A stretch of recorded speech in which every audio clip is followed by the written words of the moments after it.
Kembali lagi di Cahaya Hati Indonesia dan sekarang kita masuk ke dalam segmen pertanyaan ya. Dan insya Allah kita kasih kesempatan buat yang ada di masjid untuk bertanya terlebih dahulu. Dan untuk yang pertama, untuk kesediaannya guru yang dimulakan Allah Subhanahu Wa Taala, Kiai Haji Fikri Haikal MZ. Silahkan, ada yang ingin bertanya? Iya, baik silahkan. Assalamualaikum warahmatullahi wabarakatuh. Waalaikumsalam warahmatullahi. Pertanyaannya untuk Bapak Kiai Fikri, kenapa ya kalau nama saya Yan Taryani dari Bogor. Pertanyaannya kenapa jam sekarang ini kalau kita mengingatkan seorang atau menegur seorang, kita selalu dianggap rese ataupun aneh. Itu bagaimana? Baik, Pak Kiai, mohon jawabannya. Terima kasih. Pertanyaannya bagus sekali. Kalau kita nahi munkar, ngebilangin orang yang berbuat salah, kadang-kadang orang itu yang kita bilangin malah nganggap kita reseh, pengen tahu urusan. Ada nggak tuh di masyarakat yang kayak gitu tuh? Ada. Nah, saya ingin mengatakan bahwa tentu dengan tata cara yang baik dan sopan. Kita kasih tahu saudara kita yang berbuat salah dengan kesopanan, akhlak mulia.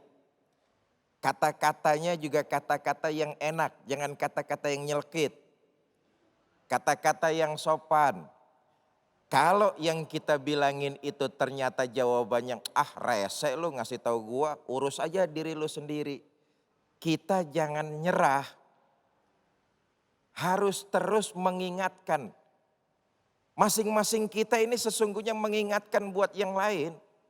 Kita pun akan diingatkan oleh orang lain. Kadang-kadang kita habis dikata gitu, rese lo ngapain ngurusin gua, urusin yang lain aja dah. Kita berhenti itu buat ngasih tahu dia. Nah ini kesalahan kita juga nih. Bahwa untuk mengingatkan jangan sampai kita berhenti ngajak orang kepada jalan yang benar. Jadi pertanyaan tadi, kalau memang orang yang kita kasih tahu ternyata ngebalikin seperti itu, jangan kendor semangat kita untuk membimbing dia ke jalan Allah Subhanahu wa taala, tetapi dengan tata cara yang sopan dan santun. Jangan cuma sekali kita bilangin tuh orang ngelawan, abis itu besok-besok kita diemin. Nah, yang tadi saya katakan khawatirnya dosa dan kejahatannya sudah berkarat, sudah mendarah daging, Allah marah. Turun bencana banjir di tempat kita, yang kelelep bukan cuma tuh orang doang, kita juga ikut kelelep. Seperti itulah kira-kira. Masya Allah, cukup ya? Baik. Dan baik kita sekarang beralih kepada pertanyaan yang sudah masuk melalui media sosial kita. Guru mohon izin Ali bacain dulu ini dari @farli_vb. Kalau misal kita kena getah karena di sekitar kita maksiat, apakah itu tandanya kita ikut berdosa juga? Kalau begitu kita rugi dong guru, dapat dosa yang nggak kita kerjakan. Mohon pencerahannya. Iya. Kalau nggak makan nangka kena getahnya, mendingan makan sekalian Ya kena getahnya Allah. gitu. Pertanyaan ini mengarah kepada mendingan berbuat maksiat sekalian kan begitu. Heeh. Eh, Bapak Ibu saudara-saudara, pola pikir kita nggak seperti itu. Justru pola pikir kita jangan sampai semangat kita untuk fastabikul khairat turun. Harus terus kita ingatkan. Jangan kemudian lo gua kasih tahu sekali, dua kali jangan berbuat maksiat, lo masih terus berbuat maksiat. Yang ketiga kali ya udah dah gue ikut bareng-bareng dah. Jangan. Jangan. Nah, Bapak Ibu saudara-saudara, teruslah kita menebarkan kebaikan dalam rangka amar ma'ruf nahi munkar. Kalau kita sudah menebarkan amar ma'ruf nahi munkar, melakukan perbuatan itu, kalau Allah kemudian masih marah, turun bencana, kita mudah-mudahan diselamatkan oleh Allah Subhanahu wa taala. Terlepas kita, Karena kewajiban kita adalah mengajak orang lain untuk ke jalan yang benar. Lagi-lagi saya katakan kalau kita ngajak ke jalan yang benar, tuh orang masih di jalan yang salah. Bukan berarti kita bareng sama dia di jalan yang salah. Jangan. Kan begitu tuh saudara. Ada seseorang di tempat yang mayoritas penduduknya maksiat. Kalau Allah turunkan bencana, orang-orang baik di sekitar situ juga ikut jadi korban. Bagaimana nasibnya? Insya Allah husnul khotimah. Insya Allah ada pahalanya asal dia sudah mengajak orang lain untuk kembali kepada jalan yang benar. Lalu Allah turunkan bencana, ini orang-orang baik ikut jadi korban. Insya Allah husnul khotimah. Wallahu a'lam bishawab. Baik, Masya Allah ya. Jadi seenggaknya sudah diingatkan ya guru ya. Karena memang mengingatkan yang pertama hukumnya wajib ya kita ingetin biar buat kebaikan bersama-sama. Dan baik kita lanjutkan untuk Ustazah Lulu Mumtazah ini dari jamaah dulu yang ada di masjid ya. Siapa yang ingin bertanya? Baik silakan Umi. Jangan lupa namanya ya. A'udzubillahiminasyaitonirrajim. Bismillahirrahmanirrahim. Assalamualaikum warahmatullahi wabarakatuh Ustazah. Waalaikumsalam. Waalaikumsalam Bunda warahmatullahi Hati. wabarakatuh. Nama saya Mariani dari Majelis Taklim Baitul Arifin Bogor. Alhamdulillah dikasih pertanyaan yang saya pertanyakan kepada Ustazah, yaitu bagaimana caranya berbuat ridho dengan suami yang sudah melukai istrinya tanpa sadar. Itu aja Ustazah, terima kasih atas jawabannya. Iya. Iya. Bagaimana caranya berbuat ridho dengan suami yang sudah melukai istrinya tanpa sadar, melukai hati. Biar ikhlas gitu guru. Biar ikhlas gimana gitu ya. Ya Sebagai Allah, perempuan kan suka Bunda. sakit hati dibawa terus tuh. Iya silakan Kak. Mohon izin ya Kiai, guru semuanya. Jadi kalau kita punya suami atau kita sebagai pasangannya, kayak itu dia yakitin hati kita gitu ya Bunda ya. Pemirsa Cahaya Hati Indonesia yang dirahmati Allah, kita ini punya pasangan.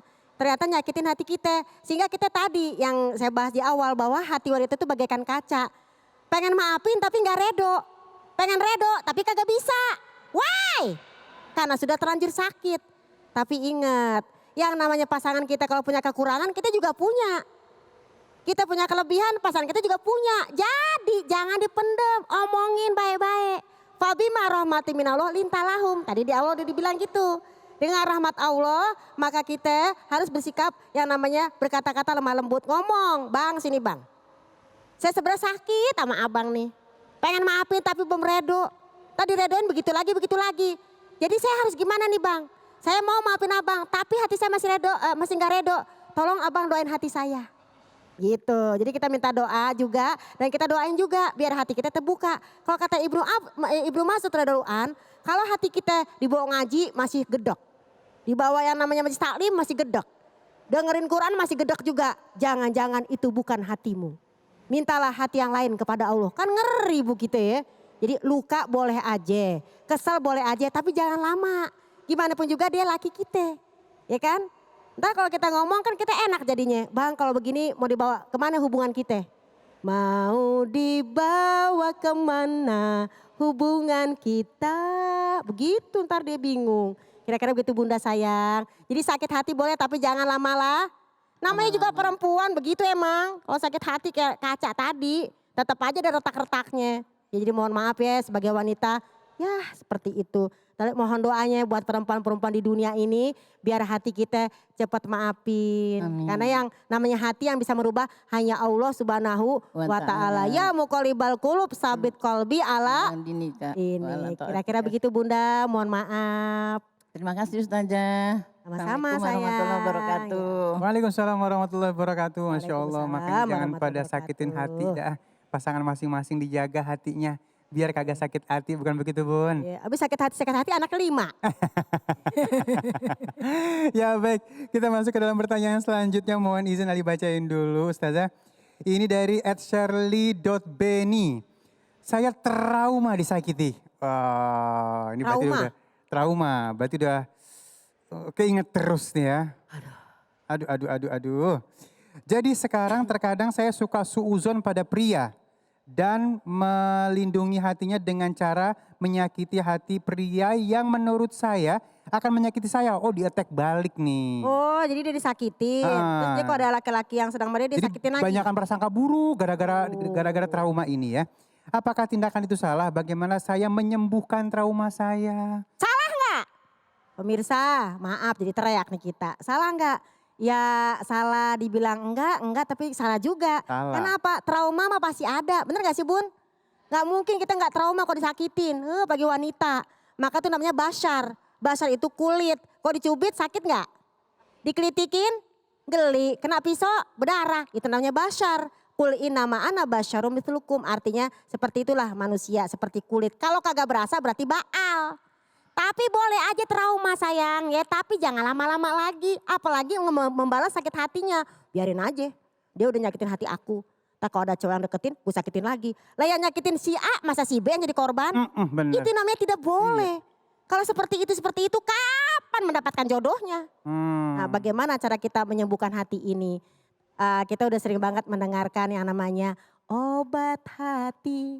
Ada 5 perkaranya. Yang pertama baca Quran dan maknanya. Yang kedua sholat malam dirikanlah. Yang ketiga berkumpullah dengan orang soleh. Yang keempat apa tuh? Sholat malam diri ke elah ya kan? Puasa. Puasa. Dan yang kelima zikir malam perpanjanglah. Perpanjanglah. Jadi obat hati Iya. udah ada. Ngaji iye, puasa iye, sholat malam. Insya Allah hatinya diobatin. Trauma jangan dilanjutin Manusia semuanya punya kekurangan. Nobody's perfect asik gitu ya. Bener gak sih bahasanya? Iya. Tidak ada seorang manusia pernah sempurna. Kita pun mungkin pernah membuat kesalahan. Jadi tolong hilangin seuzon. Inna ba'dozoni ithmun. Sesungguhnya sebagian dari prasangka itu adalah dosa. Jadi kalau emang orang ini baik kita baikin aja. Orang ini yang ternyata pernah menyakiti hati kita doain biar dia bahagia kita juga dapat bahagia.